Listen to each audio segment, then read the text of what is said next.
Thank you for joining the American Values Coalition webinar on the Buffalo shooting and replacement theory. The American Values Coalition, we are working to counter right-wing disinformation and radicalization. We are a right-of-center organization, and we feel that conservatives and Republicans especially need to speak up and take a stand against the political radicalization that's taking place within their own circles of influence. I'm just talking now about American Values Coalition, not our guest speaker, who I'll introduce in a moment. So when it came to the Buffalo shooting this weekend, there's lots of issues that we could talk about related to that. There's the mental health question, gun laws, issues of absentee fatherhood. Do we need to regulate the internet? Conspiracy theories and why do they proliferate? All sorts of issues related to that. We're not going to talk about any of those. We're going to focus on what's been called replacement theory, or more broadly, white supremacy, and looking especially at the historical roots of that.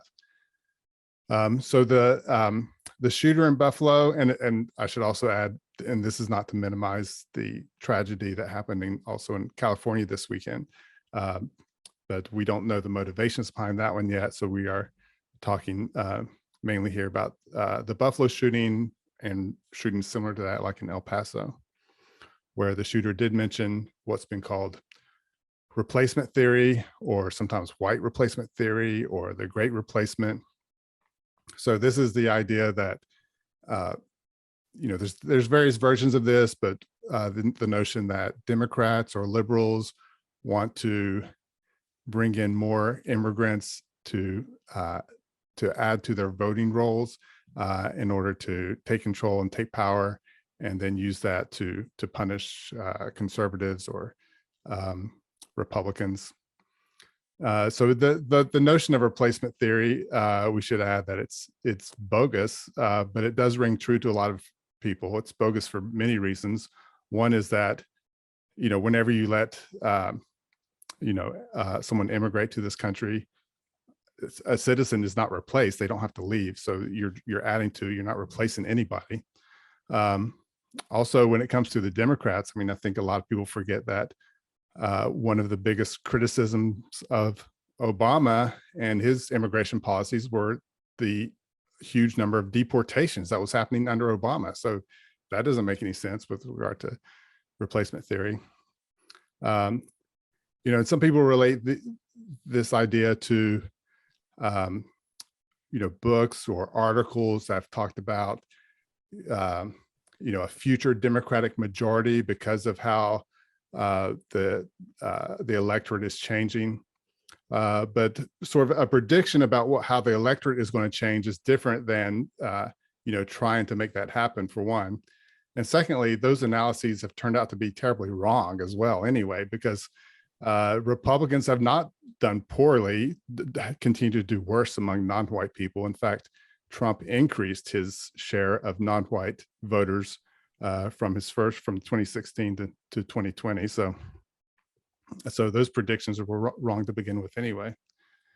So what we're going to talk about today with our speaker is the roots of replacement theory. And actually, we're going back deep roots of replacement theory, even before that term was coined, but that you could find those similar ideas in American history.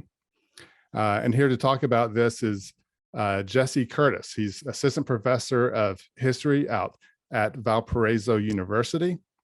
He got his BA at Moody Bible Institute, his MA at Kent State University, and his PhD at Temple University.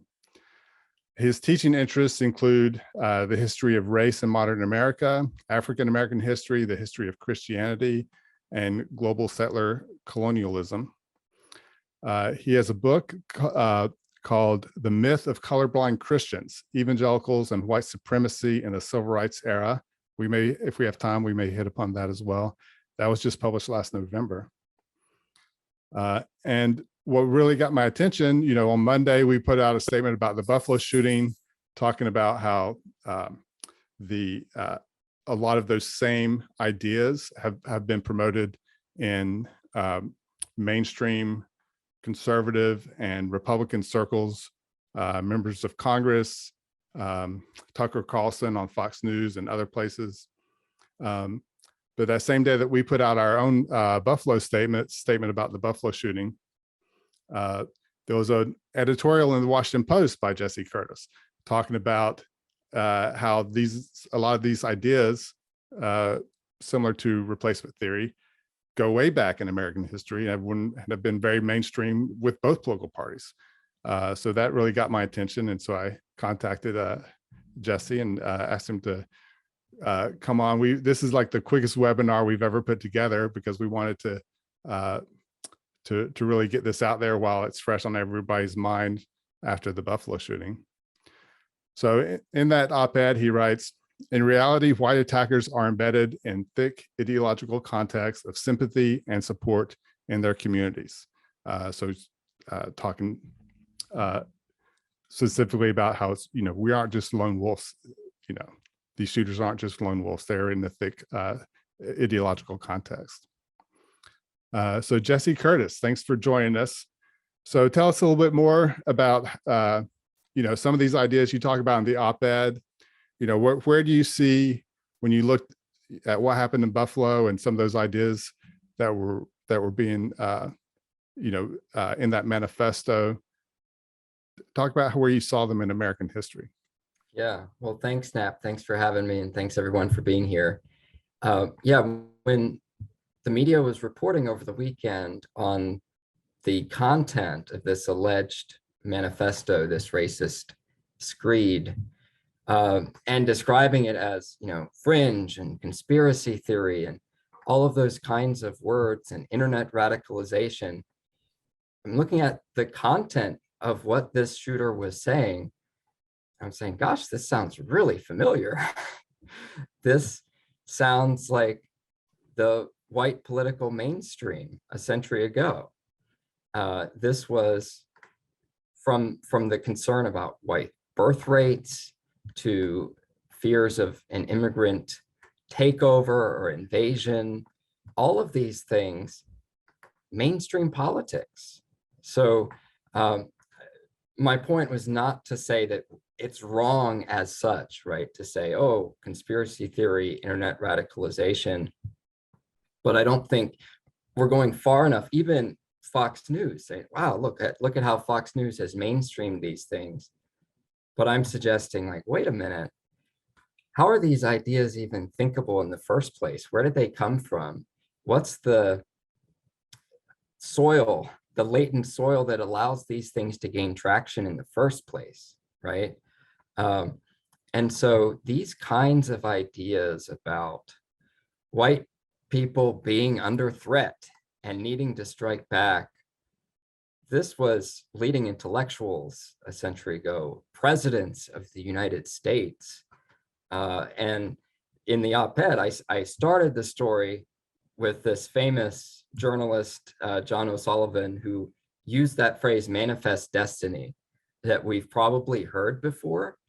But we may not realize just how explicitly this was a white supremacist notion, that it was the destiny of the Anglo-Saxon peoples to take over the world.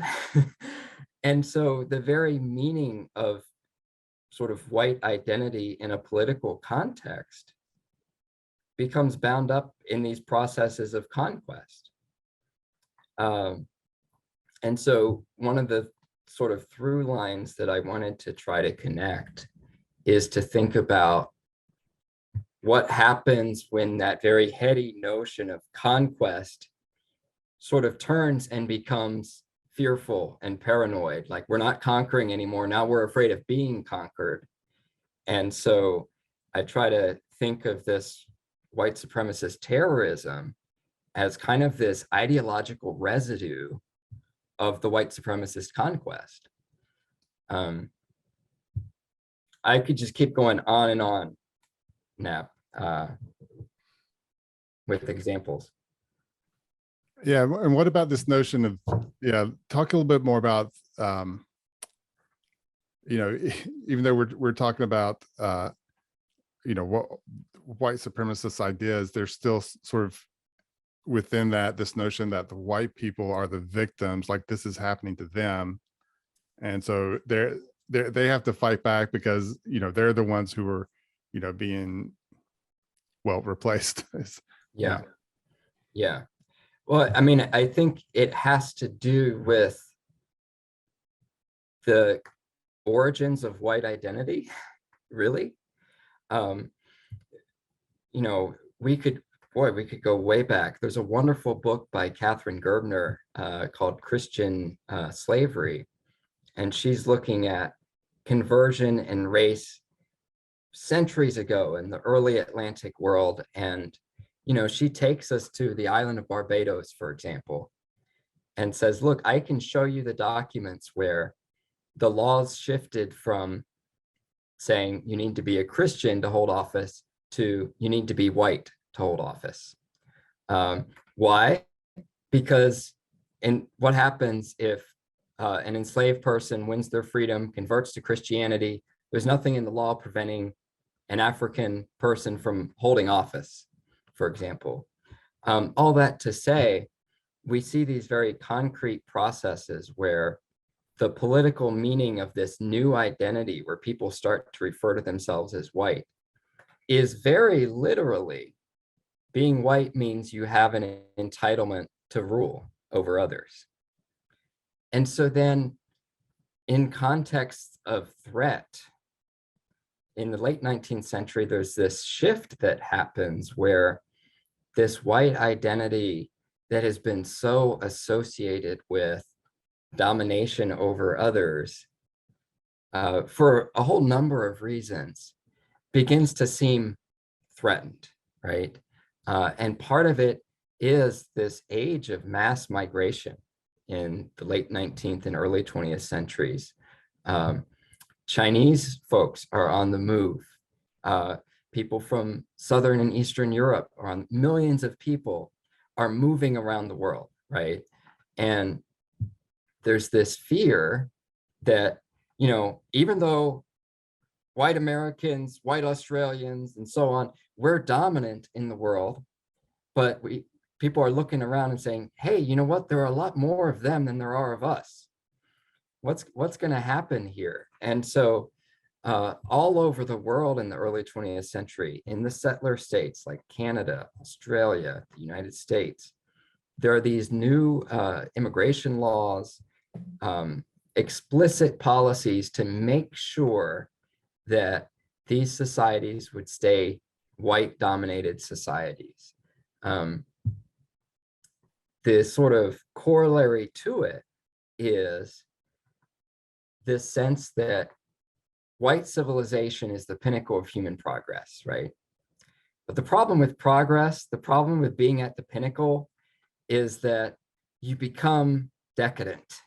You become soft and lazy. And this is a very prominent discourse in the early 20th century. And Teddy Roosevelt, our president, was a leading proponent of this idea that we're becoming soft and effeminate. We need to fight. Life is about racial struggle. We need to raise our birth rates. I mean, he was explicit about this, that we need to raise our birth rates to avoid race suicide.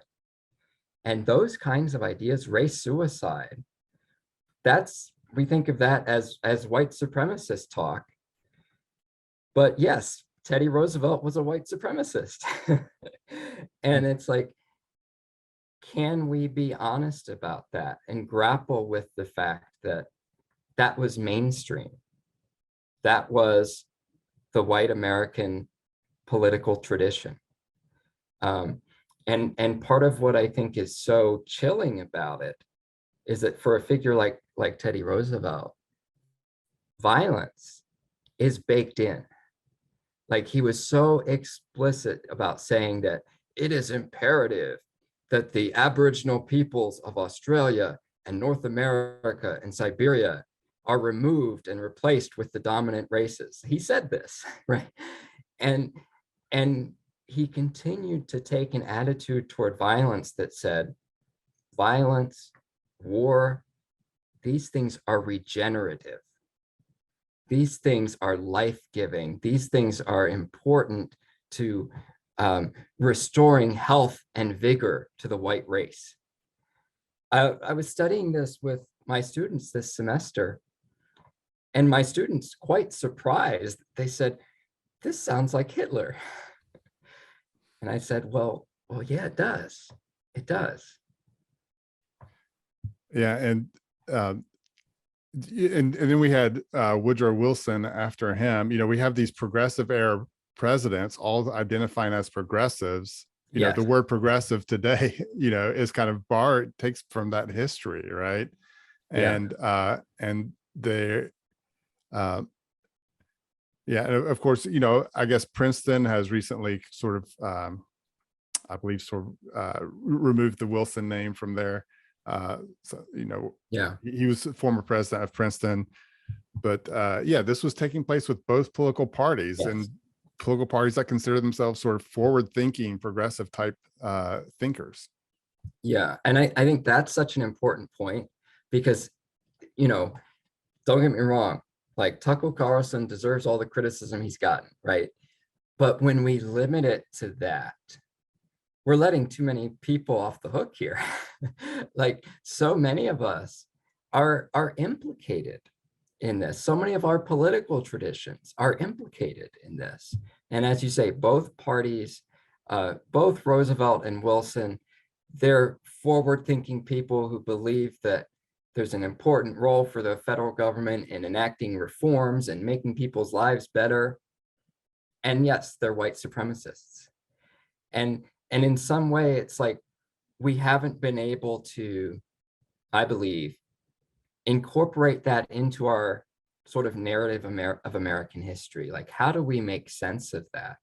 How do we take it seriously, but then also not be bound by that? Like that we can move on to better things, but I think it has to start with taking it seriously. Yeah, and you brought up this message of making more babies. Of course, making more white babies is what they're talking about. And I want to be clear, there's concerns today about low fertility rate, and that are related to like the effects on the economy, and of course Social Security would collapse with we don't have more workers paying into the system. Those concerns usually lead people to agree that we need more immigration, not less. So that's a separate sort of thing than what we're talking about. So what you're talking about here is this notion of we need the concern that white people are being replaced by non-white people, and so increase your fertility of white babies, right? Right. Yeah, that's exactly right. And part of the reason that sense that fear of being replaced is so potent, because you were talking at the beginning, this great replacement theory, which in its more sort of mild forms takes out the anti-Semitic component and just sort of frames it as like, a partisan advantage that's being created, right? Like Democrats are bringing in new voters. But part of what it links to is this, because on one level, it's like, well, new voters, you can appeal to them as voters and win their vote. So what's the big deal, right? But it's this very old idea that links race to political capacities. This old idea that they're literally, race is not this mere phenotypical, skin color issue. Racial identity tells us something important about someone's political abilities. There are certain races that by nature are fit for self-government. This is how leading race thinkers were thinking. Like I mentioned, Madison Grant in the piece, he's like, oh yeah, the Nordic race are a race of adventurers and rulers, and other races, they're bystanders. They're meant to be ruled. And so this idea of new voters coming in, it's not just that they're new voters, it plays into that very old idea that on a fundamental level, these people don't understand American institutions and probably aren't even capable of exercising American freedoms. And so they must be excluded. And feel free to go ahead and start putting your questions in the Q&A, and we'll get to as many of those as we can. Talk a little bit about how religion plays into this, and this notion that, it's God's design, for the white race to have leadership role and that sort of thing. Yeah. I don't know that religion was important for this particular shooter, right? But in the big picture, it's been crucial, I think. And there's something more intractable about these ideologies when they seem to have divine sanction, divine approval. This is God's will, right? I mentioned Josiah Strong, this very influential Protestant minister, who, again, by the way, in terms of not just identifying the usual suspects, Josiah Strong, in some ways, was associated with the social gospel, which is seen as a more liberal thing. But Josiah Strong was very explicit about the idea that it was God's will for Anglo-Saxons to take over the world and basically eradicate races that he imagined to be inferior. And he was this respectable American minister. And so the racial and the religious are linked. And we've seen this throughout American history, a variety of strands of racism. Even in the civil rights era, we see some white pastors giving sermons where they're truly saying, being white is not just a race, it's a divine calling.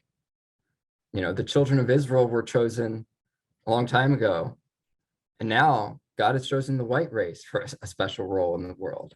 And when you believe that, right, that gives you all of the permission you need to act ruthlessly. But I think in a much more sort of tame and mainstream way, there is this sense that just as America is and has been and should be a white nation, that it's a Christian nation, right? And I think that the challenge there is when that becomes, again, a politics that is trying to control and dominate. Because then what happens when you fear that control being lost? There is always that potential for the resort to violence. And so for me, part of, just putting my cards on the table, being very opinionated, I think part of the whole challenge and danger is that white identity politics, white Christian identity politics is inherently dangerous, is inherently prone to violence, which is not to say that Christian religious influence in politics is inherently bad or dangerous. I mean, think about the Black political tradition. Deeply informed by Christian faith, right? And yet in the Black political tradition, we see these struggles for freedom that have no expectation of dominating others. A struggle for an equal place in the country, but not a struggle to lord it over other groups, right? And so that's a very different political tradition.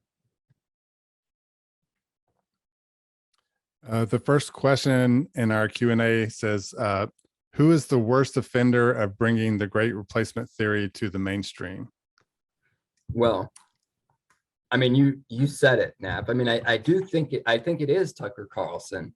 I think he deserves all the criticism he's receiving.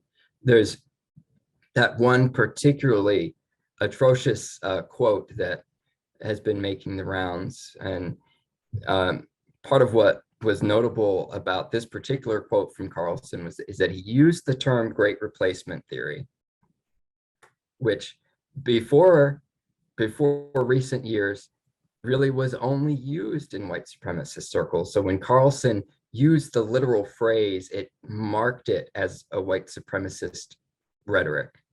But the other thing he said in that moment was he talked about Democrats are bringing in more obedient voters from the third world.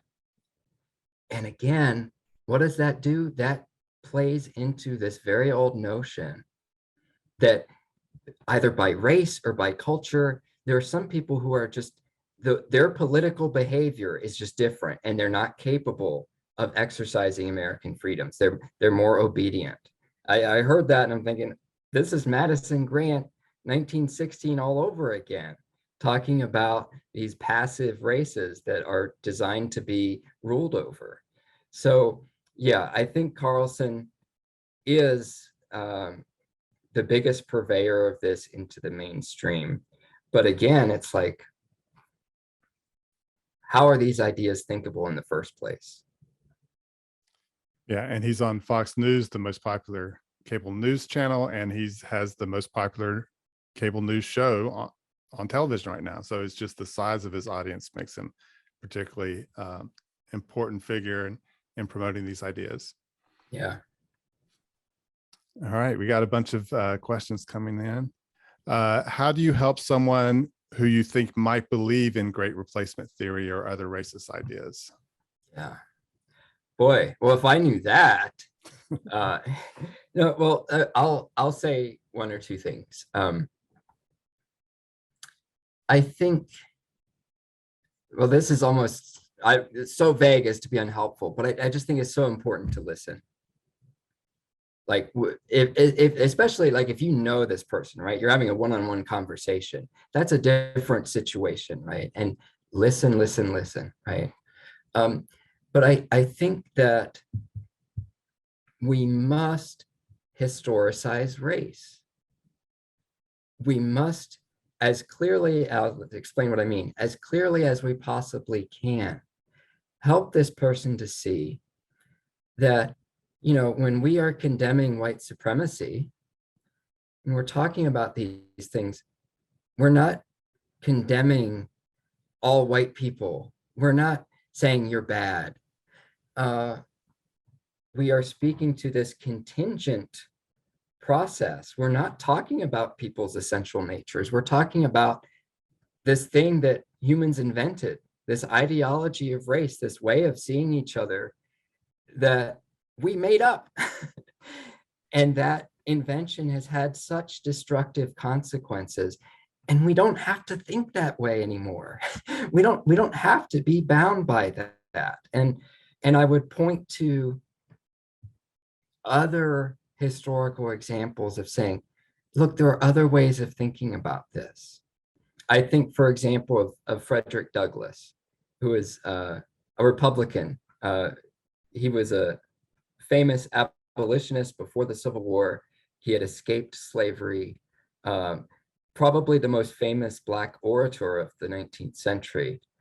And he gave this speech after the Civil War, 1869 or so.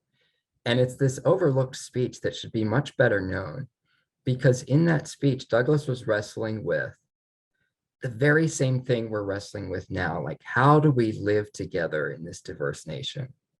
We have people from all over the world here. How do we do this? And at a time when people were wrestling with, you know, what's the status of the former slaves? What about all these Chinese immigrants coming to the West Coast? What about the Native Americans and this ongoing war in the West? And Douglass says, with all this diversity, with all these differences, our only security, he says, is perfect equality.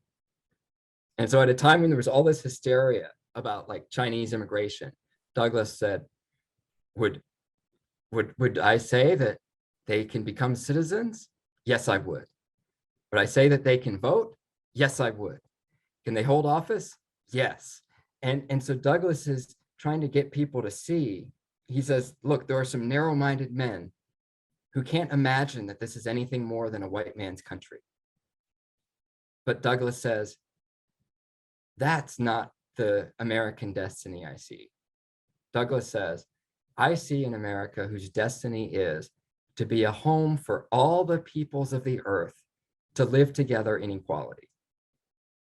And to me, that vision, I mean, look, like as you're talking to someone, the reality is some people are going to think that's a dystopia, right? Some people are just going to find that vision unappealing.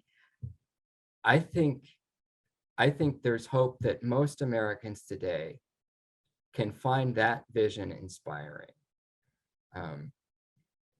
But it requires, I think it still requires that we confront these zero-sum narratives, right? Of replacement, us versus them, immigrants are threatening our future. We have to get past that white identity politics that says, oh, an expansion of someone else's rights is a threat to my rights. Well, no, equality for all of us. If we enlarge the American tent, it doesn't mean I don't get to be under the protection of the tent anymore. So listen, right? It's not like that answer is going to convert someone, but that's what I've got. Yeah, we're the American Values Coalition. I think definitely there's American values that we can draw upon to lead people towards that's different than what they believe in if they're attaching themselves to these racist ideologies. Just you talking about the how we teach American history and what you described as far as manifest destiny earlier. That's not how I was taught in high school at all. It's just not something that was ever mentioned in my high school history class. That is so interesting. Yeah, and it's so characteristic of we portray these things almost as natural processes. We just spread over the continent. And whereas people at the time, Teddy Roosevelt and others, were very explicit about the brutal warfare that was required to make this happen. So, yeah. Let's see.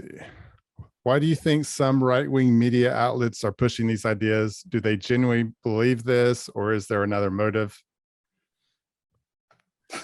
Well, it's dangerous to speculate about motives, right? I don't want to try to mind read too much, but this is one reason actually that I wanted to call attention to this deeper history of race and the sort of white American political tradition.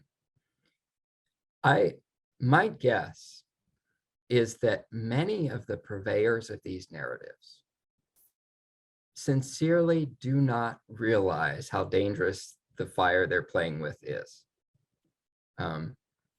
This is the stuff of genocide and terrorism. It is. And I don't know that the purveyors of these narratives necessarily realize that. I think there's a sense that, maybe this gets me ratings, or maybe this wins me votes. And I think there's cynicism, right? That, we can, if we find this rhetoric to be useful, we can use it, and hey, nothing's really going to come of it. And obviously, I just think that's a disastrous mistake. Yeah, this is a question I struggle with all the time as well. But when the New York Times recently did this multi-part series on Tucker Carlson, one of the things they highlighted was that he really does focus in on his ratings, and even like each segment, what does well gets a reaction from his audience and what doesn't. And so he's learning what his audience wants and giving his audience more of that.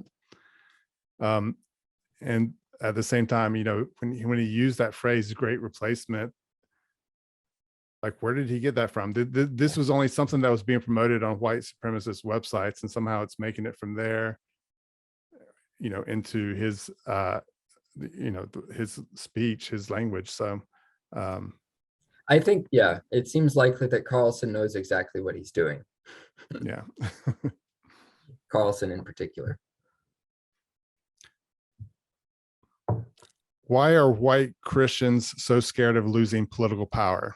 It seems so antithetical to a godly worldview. Christ gave up power. Yeah. Yeah, he was offered power. He was offered great power. Yeah. I mean, that power was one of the temptations in the wilderness, right? Right. That, yeah. So I do think that, again, it relates to this sense that America is a Christian country, that it belongs to us as Christians. I say us because I am a Christian. This sense that we are entitled to ownership of the country. And so, from speaking not so much as a historian in this moment, but in terms of Christian orthodoxy, it seems so obviously an idol, like making an idol out of the nation, a kind of heresy, that so many American Christians look to America for safety, for belonging, and if we don't control it, so there is this kind of grasping for power, and I think the roots of that, just as with race, I think the roots of that again go back to the 19th century, because this was a moment where, I've emphasized the violent, the conquest. I've emphasized that, but in some ways I've distorted the picture if I don't mention the humanitarian impulse, the Christianizing impulse that was very strong, in the sense that we're ushering in the kingdom of God, and this very heady sense that American Christians were redeeming the world. And we are this sense that America was dominated by white Protestant Christianity. And, a whole host of forces in the late 19th century begin to break that down. Changing intellectual currents, Darwinism, mass migration, all of these things begin to make some Christians feel like strangers in their own country. And now, over a century later, that feeling is even stronger, right? So, how did you get into the topic of your book? You wrote a book on evangelicals and the civil rights movement. So just talk a little bit about how that book came about and how it relates to your larger interest in racism in America. Yeah, well, that book, because my own background is evangelical, I mean, it actually began in 2014 in the Black Lives Matter era, as I was seeing how my community was responding to racial justice protests and trying to make sense of it. I wasn't comfortable with how my community was responding, my religious community. And so I began to look at, okay, well, how did white evangelicals respond to the civil rights movement, right? And not well is the short answer. But I think part of what's interesting about that response is the way the rhetoric, the theology of race did change. It became much less overtly white supremacist and much more about sort of Christian colorblind ideals about being united in Christ. But those ideals, or that rhetoric, so often, rather than being a true basis for sort of a common ground politics or a common ground religious communities, so often that rhetoric has been used to actually hide problems. It's like saying, hey, we're all Americans, let's not pay attention to color. And we're saying that because we don't want to make reforms that are needed, so in terms of connections with race, it's very deeply connected. Just as we see a white identity politics that is kind of in a defensive mode, grasping for power.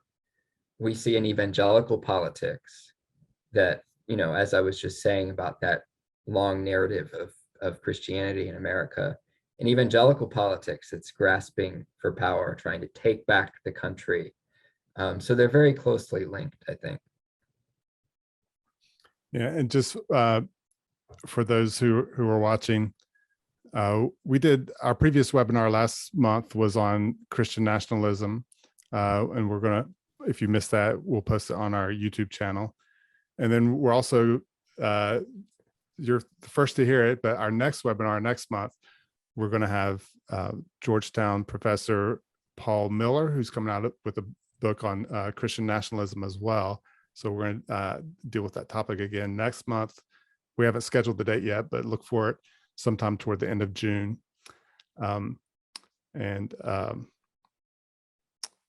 Yeah, and so this is all related as well, I think, to our concerns about the political radicalization that's taking place on the right. And just talking about the civil rights movement, it just reminded me how, I've heard, just as an evangelical myself, so many evangelical leaders, white evangelical leaders, who said that, evangelicals got it wrong in the 60s. And we, and express regret and say, we should have done better as far as speaking out in defense of our brothers, Black brothers and sisters in Christ. But then, they have another opportunity now, right? With the radicalization that's happening on the right. And then also, during the Trump administration, with all the race baiting and xenophobia that was happening, there's another opportunity to get it right and to speak out. But there seems to be such reluctance to rock the boat, or concerns, about losing an election, or whatever it is. So, my message has been just throughout these is to, speak up, take a stand, and you don't regret like what those evangelicals in the 60s, regretted not doing back then. Yeah. The next question was, what is your definition of terrorism? And do you believe that media outlets have a responsibility to call mass shootings like the one in Buffalo terrorism? Yeah, that's a good question. Easier to answer the second part than the first. I do think there's a responsibility to name it as terrorism. And I think that, I think your question speaks to the double standard that there has been, in part based on the identity of who's doing the killing. Is it a person claiming Muslim faith? Is it a white American? We respond differently, right? My definition of terrorism, I hesitate to offer, I would say political violence, like public violence committed with political purpose. That may be too broad or too narrow. That's an off-the-cuff definition. But maybe I should take this question, to talk about this double standard around violence that has actually been percolating in the right, the conservative side of American politics for longer than I think we realize. I've already talked about, that this is bipartisan, going, back to the progressive era and all of that. But we shouldn't end this conversation without talking about William F. Buckley. I don't know if anyone in the room knows the name William F. Buckley. Knapp, I'm sure you do. Buckley, if more than anyone, Buckley was like the founding intellectual father of modern American conservatism, arguably. And he was kind of an intellectual and a movement builder at the same time. And he founded National Review magazine in 1955. But one of the things that's important about Buckley is, in the civil rights era, Knapp, as you were talking about, he very explicitly set up a double standard around violence and explicitly defended the use of white violence to maintain control. and people don't know this, right? That Buckley was making these arguments. The most infamous case, 1957, Buckley published this editorial, "Why the South Must Prevail," right? And this is during the Civil Rights Movement.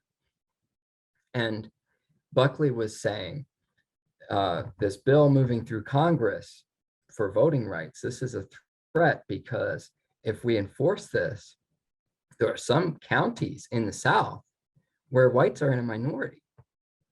And if we just enforced democracy and had the Constitution enforced in these places, Black people would be in charge.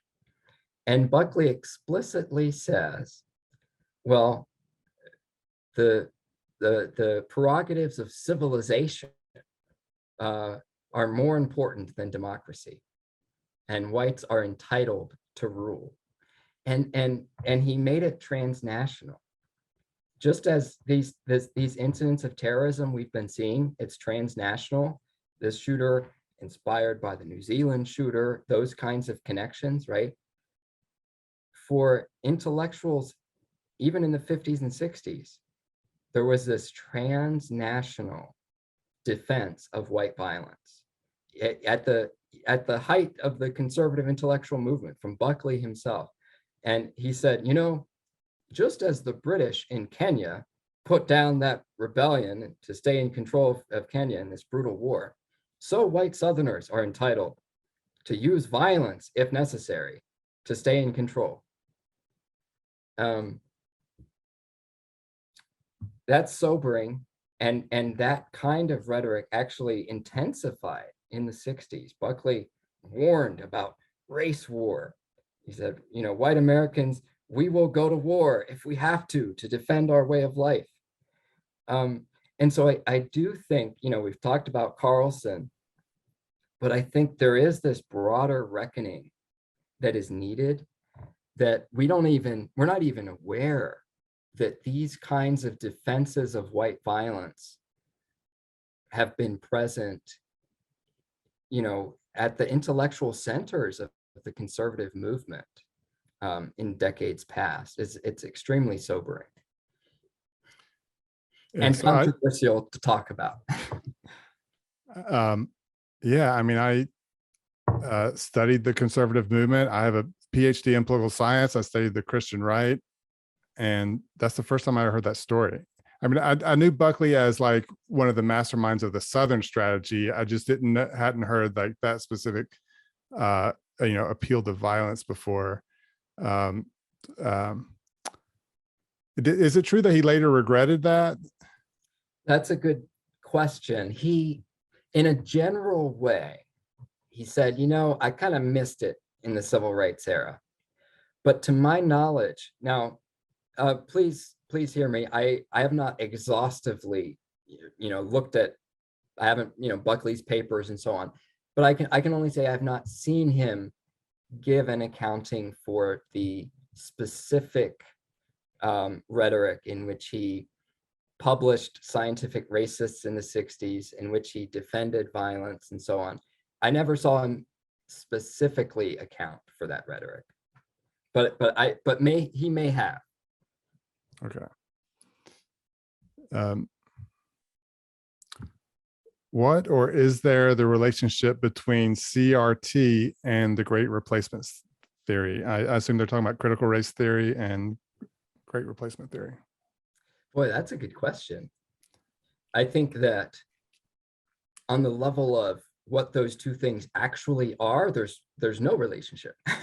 You know, a theory about law and race, you know, in American academia, and on the other hand, this white supremacist theory, but on the level of social function in this age of reaction, they're very connected. Like the sort of hysteria about CRT that has been spreading for the same reason that the Great Replacement Theory has been going mainstream, because we're in this moment of reaction, and really it has everything to do with the Black Lives Matter protests. And summer 2020 in particular, you know, it was a crazy time. it was a wild time. And I was in Philly, and in some ways it was scary.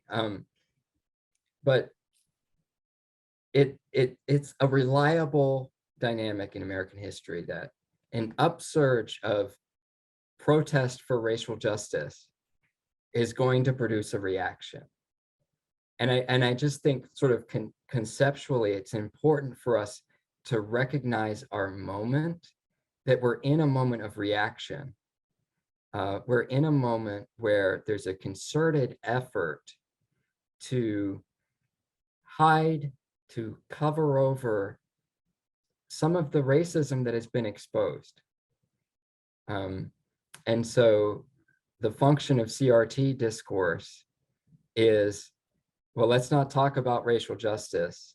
Let's not talk about legitimate reforms that might be helpful to move our country forward. Let's label it all as this scary thing that we can dismiss. I'll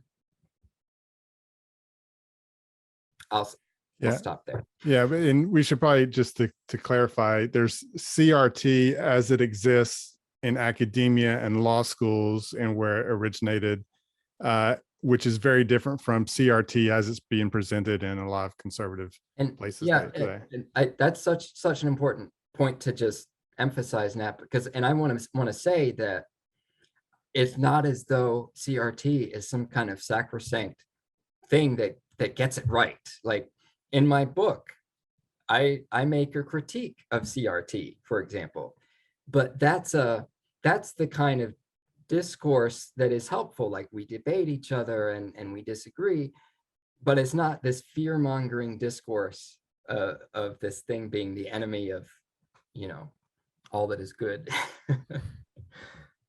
Yeah. Next question is, we have talked about right-wing media outlets. Are there any liberal examples you can think of where some of these racist ideas have become mainstream? That's a great question.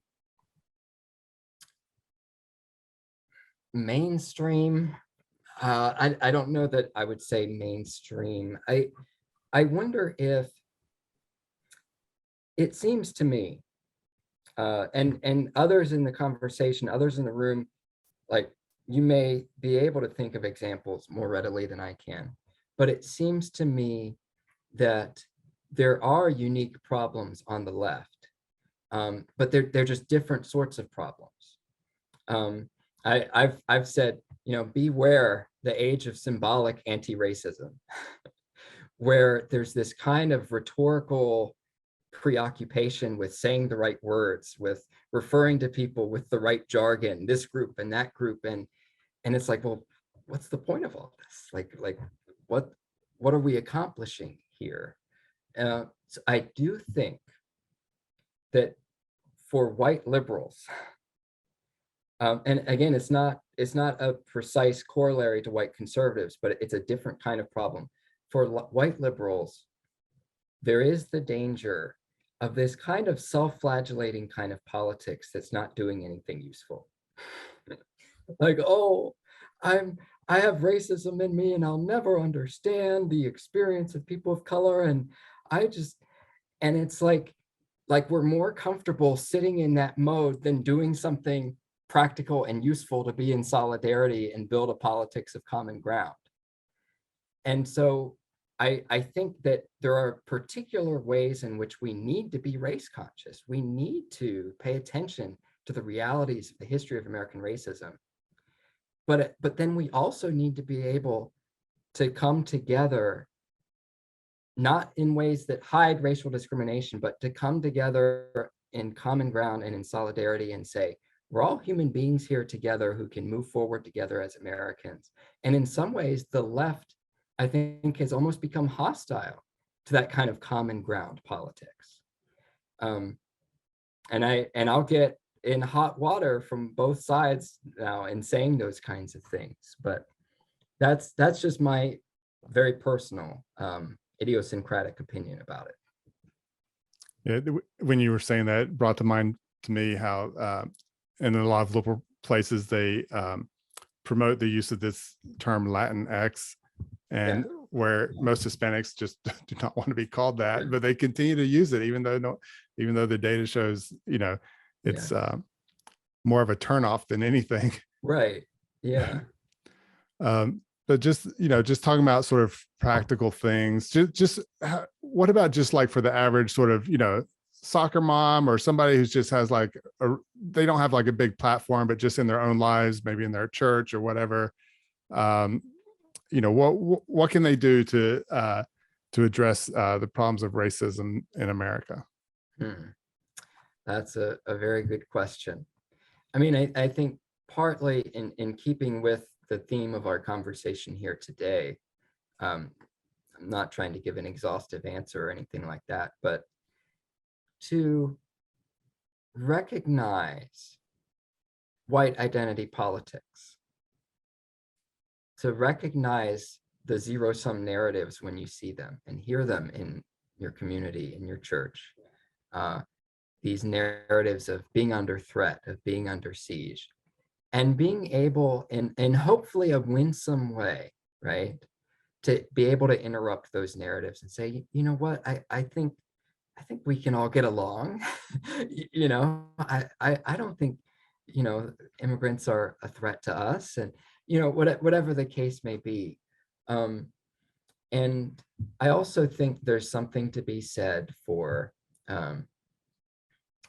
you said practical, and I'm so bad at being practical. I'm an academic, just like to talk, but like wherever we are, wherever we find ourselves, trying to move closer to situations or people of who are marginalized.